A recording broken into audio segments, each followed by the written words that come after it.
Hello friends, and welcome to my next episode. Today we're going to talk about image stabilization gimbals.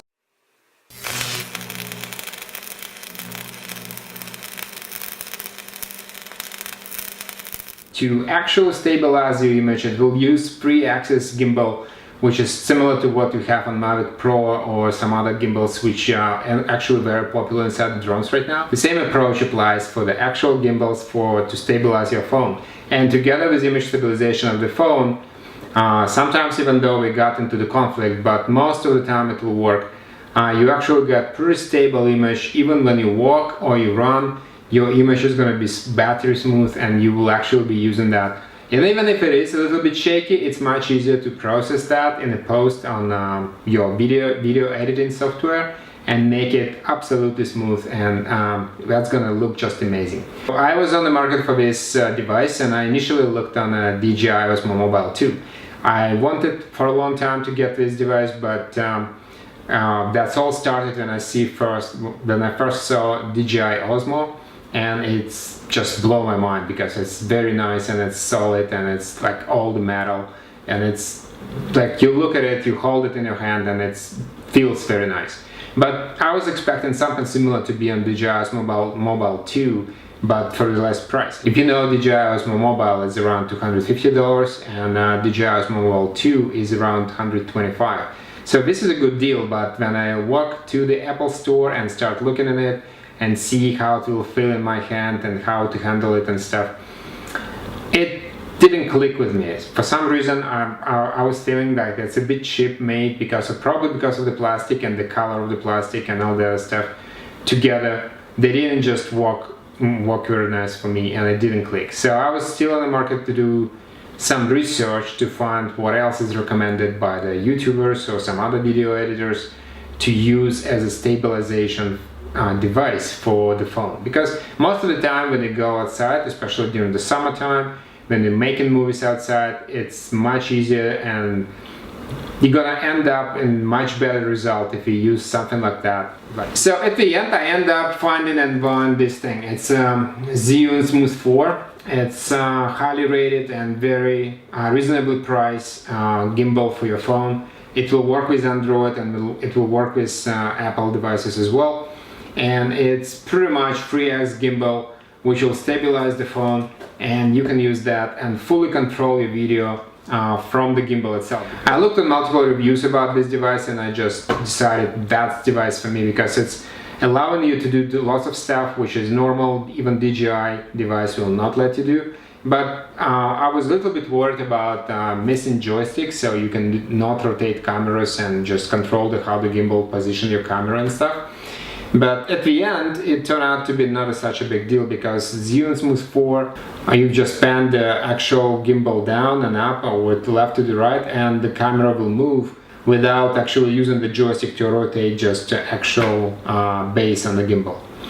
The other thing which I liked as well, which is not what you get from DJI, is that it's coming with a base, so you can put the gimbal and you can actually use that to make it going straight up, and it will use the base to make like things like panoramic shots and time-lapse and some other stuff.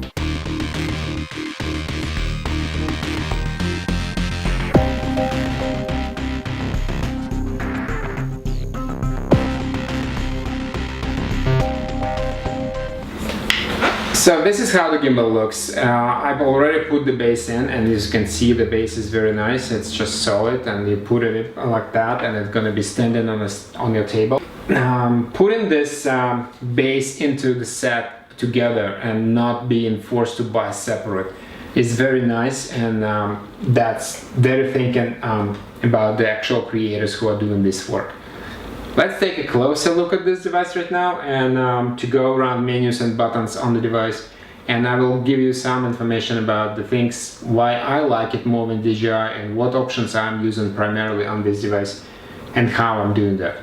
So this is the actual gimbal, and there are lots of stuff on it, and what you see mostly, and that's the first thing you're gonna see probably, is this wheel here, which will allow you to control zoom and actually control focus. These are do things on this wheel, and that's allowing to do a lot of creativity work. It's You can move that in an automated way, or you can actually use your fingers. In some of the video scenarios, I found to actually much easier to operate if I'm using automatic mode from the screen of the actual application to control this zoom and features.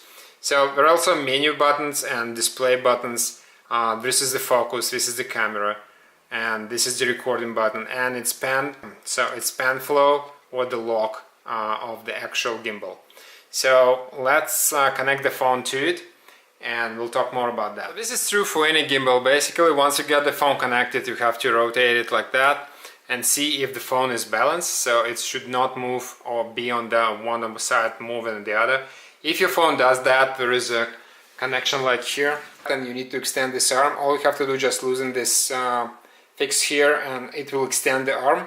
So you can achieve that balance, and once your phone is perfectly balanced like this, after the phone is balanced and everything is okay, that's actually very good that you can put it on a stand. So you can balance your phone properly, and then you actually operate that and start the button here. And you will see there's an indication over here of the battery charge, and it's gonna be stable. So now let's just open up and start the software, which is Zhiyun Player.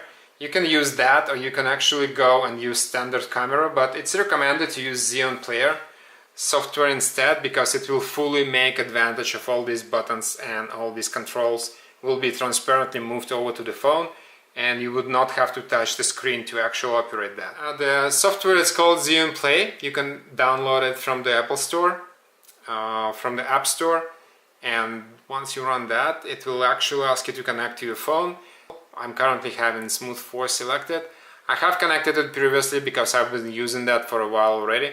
So just it says, please connect to device. There are multiple devices here. You can do the same software suite is used for multiple gimbals. So just do connect, and it will find it already. See here, it's found my Smooth device, and once it's done, it will just open up the screen. So from that moment, you can use that. You can rotate this gimbal like that, and now it's ready to operate. From the point of actual movement, you can go up and down, and it's go and pan. See, it will move slowly.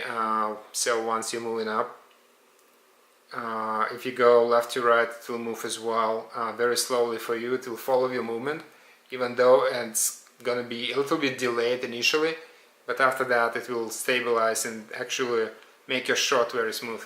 Same thing is true if you go up and down, but at the same time the actual horizontal level will stay up, and it will be just going lower or higher, but the actual angle of the camera will not change. To do that, we'll have to use these buttons on the bottom, right? And this one is will follow. So if you press, most likely you're going to be pressing the one on the bottom here. If you do that, the camera will move as well, and it change the angle down. See here? And if you go and want to move something which is up, it will go and change the angle up. Right? So right now, if you look on this from the side, it's on the angle, it's pointing up. So to actually put it back to initial position, you double click that lower button, and the camera will straighten up again.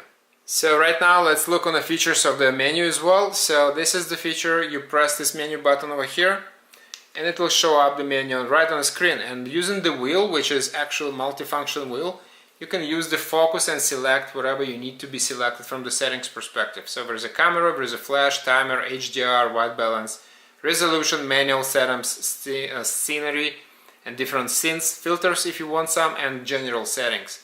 Most likely you're going to be using camera and timer and camera modes, and maybe some scenery modes and resolution. But for resolution, there is also a separate button over here. You go click on that up. It will show you the actual current settings for the resolution, and I'm shooting right now. My settings are 4K 30 FPS. So if you wanna go back, you click on the menu button, this thing will disappear, and you click again, the actual menu disappears, right? So for the shutter speed, you will click on the right. So there are 4 buttons here on top of the wheel, right? Top, right, left, and bottom. So this guy here will actually go and set up the actual brightness. So that's effectively going to change the shutter speed. So you can make the scene brighter or like actual change of ISO and white balance altogether. Like there are multiple settings being changed at the same time. But effectively it will make the picture more dark or more bright. So click on the menus again, double time, and then go on this side here. That will change the mode between the actual camera, selfie camera, and the back camera of the phone. I'm not using that too much. And the lower down is the one which is actually showing up the library of your clips, so you can see what you've made already so far and maybe delete some or maybe correct some or just see what the results are. So for the actual, to make a picture, you press picture button. To make a video recording, you make video recording button. And this is the focus changed, and this is the zoom and focus button. Once it's pressed, it's gonna go and say zoom. So you can rotate the wheel and it will zoom in and zoom out. But if you unpress that, so it's not like lit up like that, you can go ahead and actually change the focus and make things in focus or out of focus. See here, it's getting blurry right now. Right. And if I go back, it makes more things and go back to focus. Now let's do practical shots on this and see how the whole thing operates. What we're gonna do is to test the panoramic mode on this thing. The way to do it is to go to the menu button, so I just press on the menu. It will show up the menu on the screen over here, and then you just press enter. The enter button is the flash in the middle. If you hold and press and hold, it will turn on and turn off the flash. But if in a normal menu operation, you just can use that as an enter. So to press enter, it will show up the menus default and 180 pano. So let's go that. And to select, you can press here the camera button. It will say perform panoramic photography. So, and it will go in and just starts.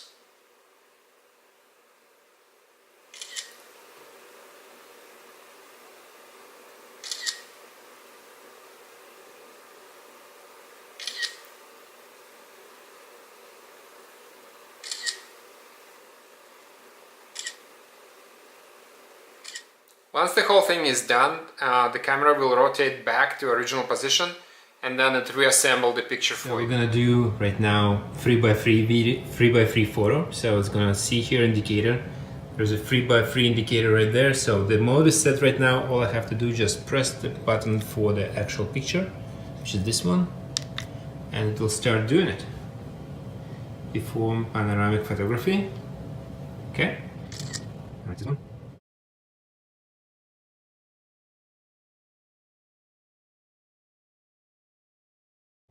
See, and now it's doing it, stitching together. So the whole thing is selected right now, so as you can see, indication on the top indicates that now we're doing multiple exposures. So click on the camera, it will make the pictures and make the multiple exposure pictures for you. In your perspective, if you go display and setup menu, we have standard things like cameras and flash and timer. Timer is pretty standard, it's just setting up the timer for your photography. If you put your gimbal on the stand for the timing shot, then you can select the timer and actually gonna go and say, for example, 5 seconds, and then you press the camera, it will count, and then it's make a shot, right? That's pretty straightforward. So the rest of the settings are not so interesting because it's HDR, white balance, all of those are pretty much identical for the most of the gimbals. What most interesting part here is on the camera mode you have slow motion, exposures, time-lapse and motion time-lapse. So the last two, vertigo effect and motion time-lapse, are the most important and most interesting part of this gimbal, because they would allow you, motion time-lapse will allow you to not only do the time-lapse but also change the angle and zoom during the time-lapse, and that will create very spectacular effect as well. The most critical and most difficult one is the vertigo effect. I was trying multiple times and I probably nailed it more or less just from the 5th or 6th attempt. So here is the shots how I did it.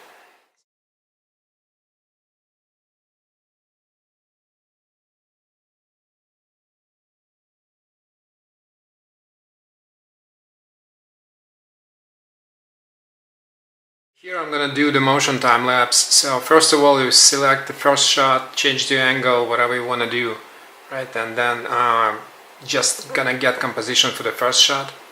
Then click the camera over here, it will add it, and then go up and, for example, change it to over here and change zoom as well to zoom out, right? And then add the other one. And then you can do as many as you want, but at the end you just have to select the actual tint and tilt lock, panel lock, and autofocus lock. Autofocus is enabled because that's what you want. Click next, and it will ask you how much duration you want, an interval of the seconds. So I'm gonna set it up to every half a second for duration of 10 seconds, just for the sake of the video. Preview is off during the power, so that will shut off the display. Usually recommend to turn it on, but for this exercise we'll leave it and just do start. So as you can see, it's actually moving, and at the same time it's zooming out and it's making the shots.